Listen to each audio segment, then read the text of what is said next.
Это мы сейчас находимся на территории деревни, а уже через 2 года Лекаревка станет поселком. К этому времени здесь обещают построить церковь и мечеть. Причем все это будет на одной территории. Сегодня здесь собрался совет деревни для того, чтобы определиться с местом строительства храма и мечети. Ну, Радик Фанисович, я так понимаю, что мы уже здесь и стоим? Ну, традиционно культовые учреждения ставились на самых высоких, красивых местах. Это действительно самое красивое место деревни Лекаревка.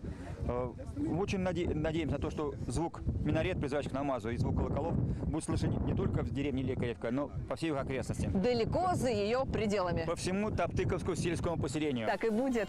Это очень важное событие для деревни. Инициативу построить так называемый духовный центр проявили сами жители. Именно поэтому сегодня здесь их очень много. Идею, конечно же, поддержали и представители духовенства. Все будет делаться на пожертвования местных жителей. Все они очень помогают, очень активно. Меня это для священника это большая радость. Главная мысль. Здесь все живут дружно и не жалеют личных финансовых вложений на благоустройство деревни. Вот, например, из недавнего. Пожарный подъезд к реке Дема и уличное освещение были сделаны по республиканской программе поддержки местных инициатив. Мы, значит, вкладываем 20% нам уделяет сельсовет и 60% нам дает республика. Мемориал с именами всех погибших в годы Великой Отечественной войны родственников лекаревцы построили на свои деньги. Здесь же по своей инициативе совсем недавно высадили аллею славы. И сегодня у каждого дерева появились именные таблички. Я привязываю табличку своего отца Абраменко Федора Кирилловича. Он прошел всю войну от начала до конца. Культурной жизни деревни можно только позавидовать. О том, как проходят праздники в Лекаревке, местные рассказывают с особым восторгом. У нас есть бессмертный полк, не поверите, вот начиная от магазина нашего, да, вот вы прошли почти до сюда, то есть очень много детей, все с фотографиями, все знают истории своих родственников, военный оркестр, очень большой концерт. Полевая кухня была да, у нас полевая здесь даже, кухня. да. Мы пели военные песни, было очень весело. Какие масленицы бывают, девчонки, Масленица, день физкультурника проходил очень. Яблочный спас был недавно. Самое главное, мы не сидим и не ждем, когда кто-то придет и за нас что-то делает. С учетом находящихся рядом 9 садовых товариществ, на сегодняшний день в Лекаревке проживает около 1000 человек. Работают преимущественно в столице, а вот чтобы по-настоящему жить, всегда торопятся вернуться в деревню.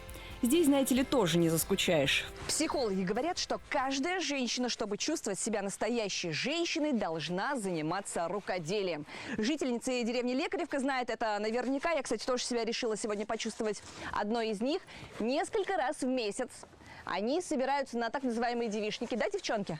Да. Проводят мастер-классы. Вот, например, Галина учит всех делать изделия из глины. Это все ваше? Мои работы. Очень классно.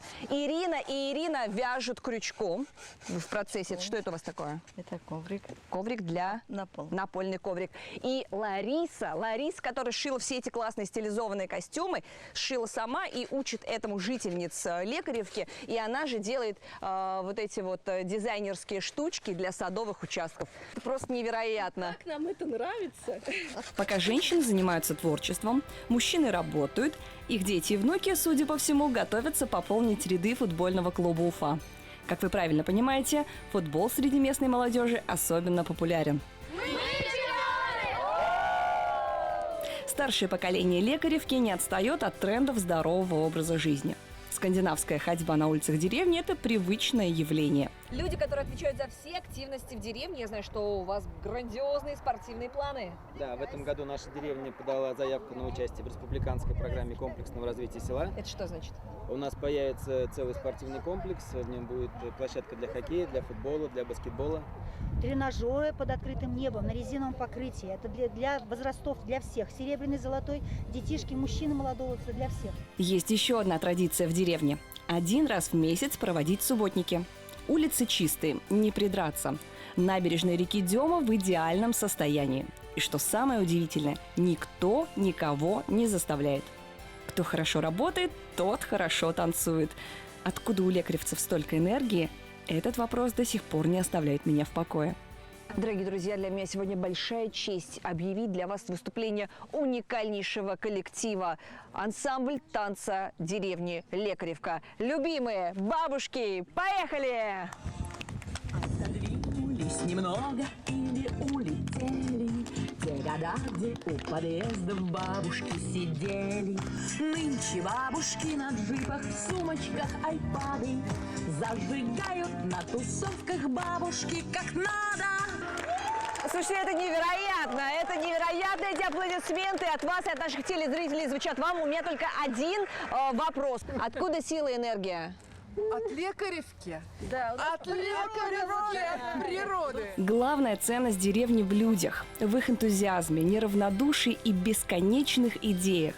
Ухоженные улицы, дома, которые соревнуются между собой в красоте и необычности, грандиозные проекты, которые активно реализуются.